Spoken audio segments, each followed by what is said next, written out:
The flash went off again, causing Celestia to blink so rapidly the entire throne room seemed to be strobe. "Beautiful, beautiful!"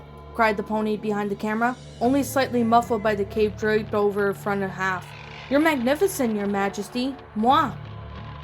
Celestia put her practiced, beautifulitic princess smile. "You're so too kind." "Nine!" the pony cried. "Not kind enough. You're wondrous. Your beauty makes the mountains themselves want to sing. Why isn't it enough to make a mare tear out her own eyes? They may not be soiled by looking ordinary.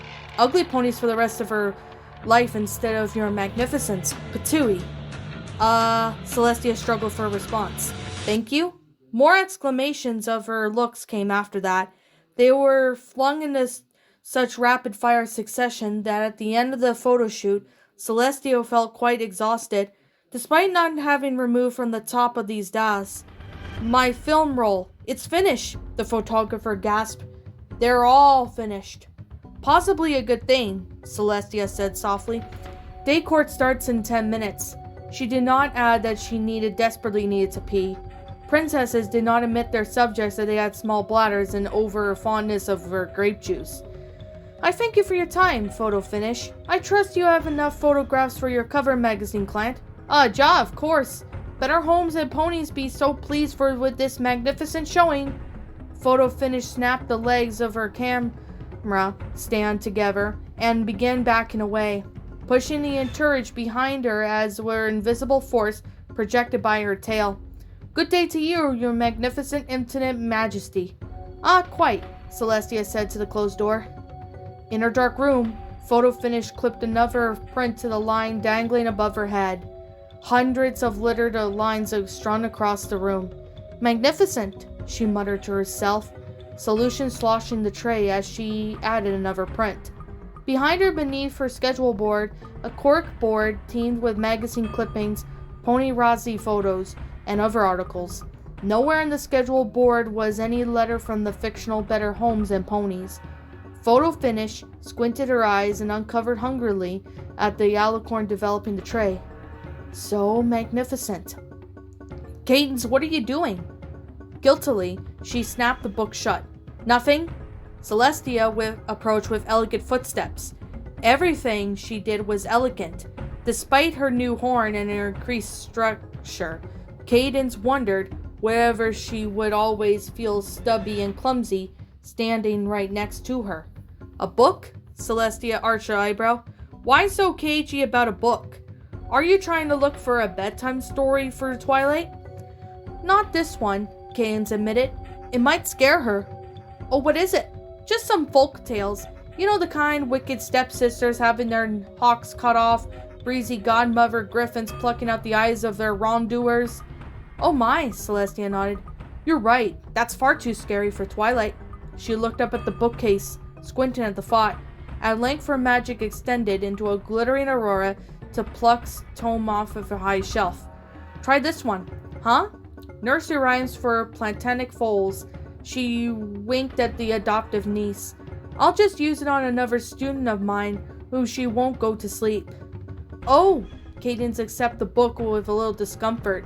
She had known Celestia about the students before her, and likely would go after her too. Twilight was already primed for the role. In fact, it was just jarring to hear the confirmation that she didn't occupy such a special place in her aunt's heart. "Thank you, Auntie." "Think nothing of it. Now you better go get along. It's nearly 6 o'clock, and if I remember rightly, Nightlight and Twilight Velvet are going to the opera tonight." "Yes, Auntie. See you tomorrow for our lesson." Cadence?" Celestia nodded at the unoccupied bookstand. "Are you forgetting something?" "Oh, could I borrow that folktale book for myself?" "I didn't realize you were interested in such things." "This one caught my interest." "Well, alright then, but please be careful with it." "I will. Bye." Twilight was fast asleep, a tiny bubble of drool edging from her mouth onto her pillow. Cadence sat in the rocking chair beside her, the folktales open across her lap. Her eyes lapped up the beautiful images keenly, tracing the carverous line with both gaze and hoof. I've seen you in my dreams, she whispered softly. You came to visit me, didn't you?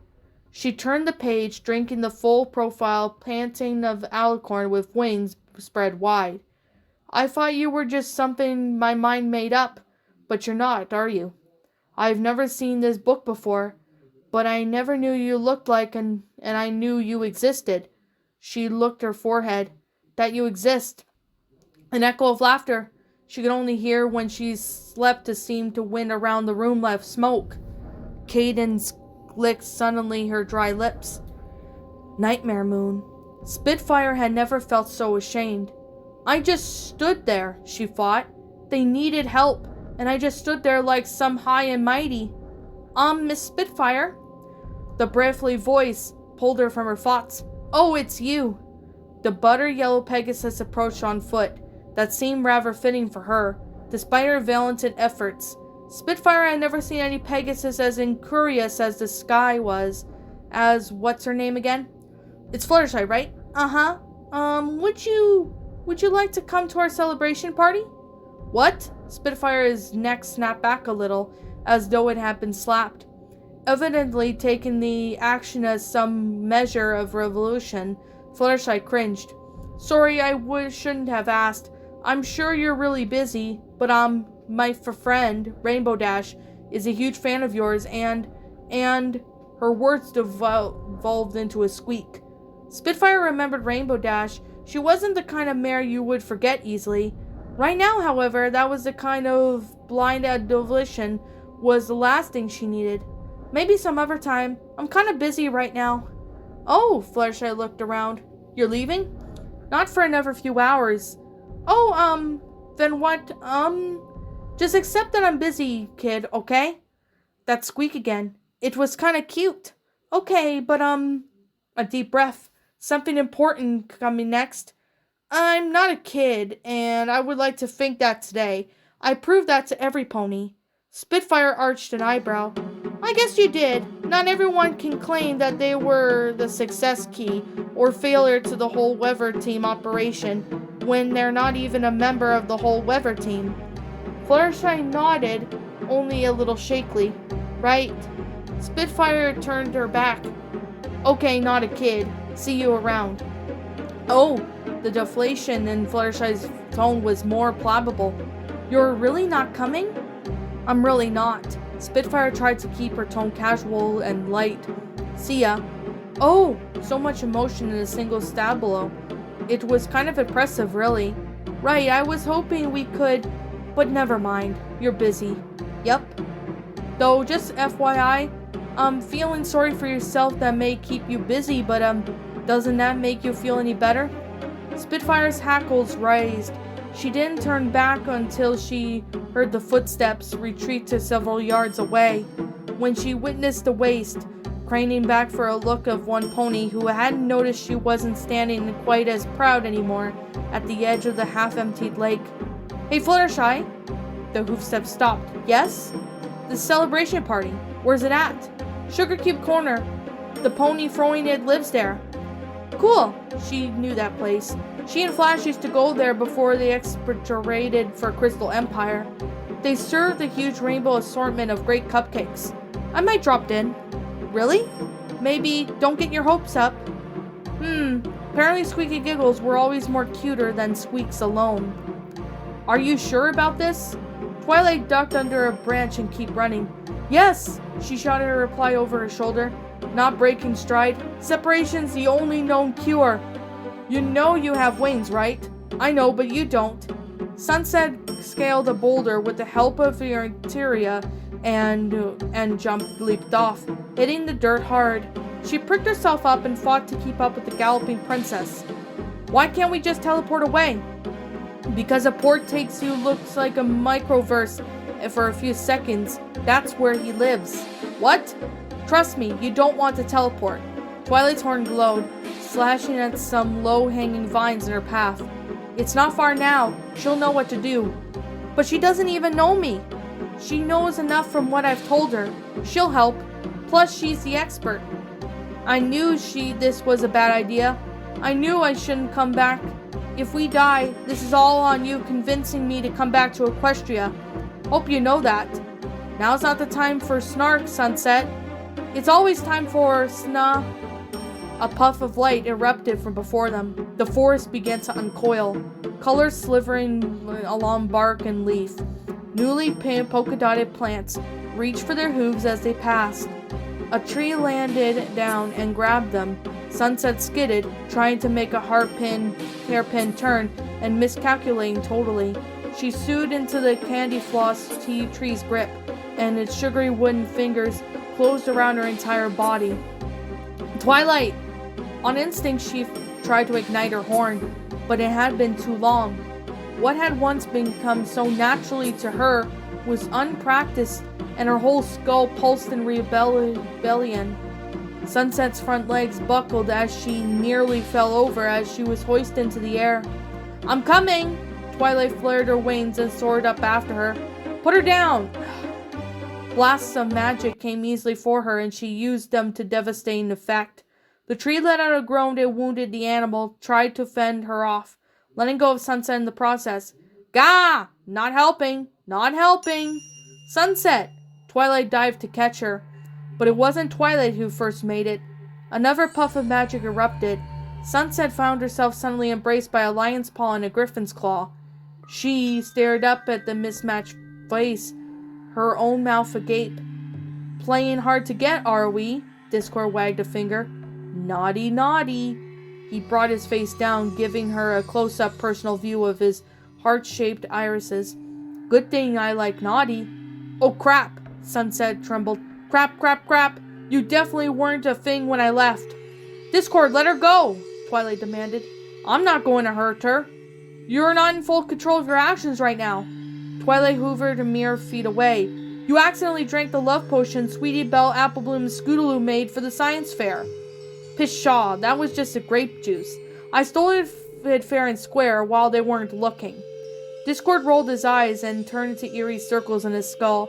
Their irises hadn't changed shape though, like some 2-bit love potion, choked up like a bunch of amateur fillies could affect me. "Regardless of what you think, Discord, you have been affected and you popped up in front of the portal light as I was coming through it," Sunset muttered. "Just my luck. We need to keep you two apart for—" "You're not keeping us apart." Discord swept Sunset into a crushing hug. "We're in love. Can't breathe." Discord glared at Twilight. "You're just jealous because you can't get any bookworm." Twilight blinked at him. "What?" "Princesses of Frigid North, you're just green-eyed with envy over a beautiful dear, wonderful Sunset and I have together. Help me." In fact, he pondered for a half-second, then let go, gasping a mare long enough to click his claws. Instantly, Twilight cried out and clutched her face. She fell backwards, lurching drunkenly for the sky. She struck a tree, grunted, and pummeled to the ground. "Twilight!" Sunset wheezed. "That should keep her busy for a while. Come, my dear. My pocket dimension awaits. I can't wait to happy play homemakers with you." "What? No, Twilight?"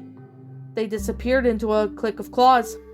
Twilight hit the forest floor with a thump, still holding her face, and she laid still for a moment to try and orient herself, frightened to take her hooves away in case— "Twilight?" The steady thump from a pony's canter signaled her arrival when she had wished it happened 5 minutes ago. They had been so close. "I heard a common commotion and, oh my." Gingerly, Twilight uncovered her face. Fluttershy's squeak had told her all she needed to know, especially since she could no longer see. "Twilight, your eyes! They're made of grass!" "Fluttershy, do you still have that special key spell to Discord's dimension that he gave you in case of emergencies?" Yes, but he couldn't have done this." "We need to use it now." "Why?" "Sunset came for a visit for Princess Celestia's birthday. It was meant to be a surprise. Now we need to go rescue her from the love potion added Discord." Fluttershy paused before responding. "Oh my." "Wow. Shut up. Wow. I said shut up. I mean seriously, wow. Shut up. So do you have any other friendship lessons from Princess Twilight that you want to show me?" "Starlight, I hate you." "So, why have we been paired up again?" "Chrysalis!" "No, seriously, why?" Chrysalis! Last time I checked, this offer had me staring something with Princess Luna, which is weird, but yeah, I could dig it. You on the other claw. Chrysalis! That's all you could say, isn't it? Chrysalis! Thought so. Chrysalis! Chrysalis! Chrysalis! Waiter, check, please. What's up, my pretties? It's the Lion Queen here. I want to appreciate you all for tuning into this video, and I do appreciate you guys supporting my video by giving this video likes and stuff.